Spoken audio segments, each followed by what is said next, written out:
Welcome to a web edition of Cuse Countdown. Tyler Aki joined alongside our analysts Jonathon, Hoppe, and Chris Venzon. And guys, Syracuse and Pitt back in the Dome this weekend. These two teams have been going at it now for more than a century. They've been in two conferences together. Ever since SU joined the ACC, there's been this huge hampering for who is the rival. Is Pitt the one that people should be concerned about? Well, Tyler, I think before SU worries about rivals, it needs to just get better at football. So let's go one step at a time. I think for most Syracuse fans, they don't really consider Pittsburgh a rival. That's not to say Pittsburgh's beaten them the last couple of times that they've matched up.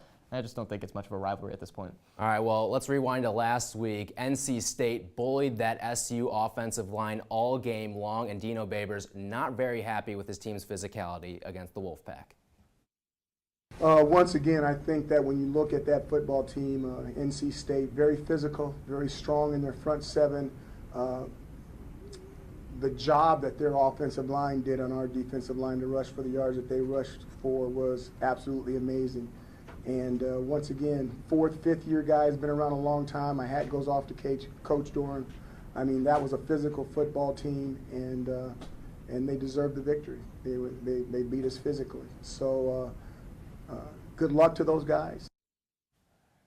And a big factor in that physicality comes on the defensive line. Bradley Chubb, 2 sacks in the game for the Wolfpack. This guy probably a first rounder in the NFL draft come this spring. I mean, if you're Syracuse, this isn't the last big physical offense, or rather defensive line that you're going to be facing down the road. You've got Pitt this week, then Clemson in 2 weeks. How does Syracuse combat that? Well, Tyler, I don't think they can combat it. Chris, when you look at it, they just don't have the personnel on this roster to go up against those dominant defensive lines. Now, Tyrone Sampson and Kadir White, they're on the way, but they're not on this roster right now. So the only thing SU fans can hope for is this offensive line to build its chemistry and kind of work and get better. But even this offensive line at its greatest is not going to be good enough against these opponents like Clemson and Miami on the defensive side. Yeah, and we heard what Dino Babers said. Everything is pretty much exactly correct. They got bullied up front, and it is because their lack of personnel really to handle those defensive lines. But what teams do when they have poor personnel is they try to compensate by throwing quicker screens to allow Eric Dungey to not be sacked as much, and they try to do things schematically that allow them to function despite their personnel. I think that that's kind of along what you're saying, is that they really just can't match up, and it might be a while before they're able to. All right, well, let's take a look at how these two teams match up. You see the numbers that'll be coming up on the screen right here. Identical records for Syracuse and Pitt, both at 2-3. However, when you look at the numbers, they heavily favor Syracuse. You see them right there, almost 10 more points than the Panthers, over 100 yards more per game. The only place where Pitt has the advantage, that's the turnover margin, but SU also much better defensively as well. Panthers have won 13 of the last 15 matchups between these two teams, so they're clearly dominating the series as of late. Maybe that can turn around this week.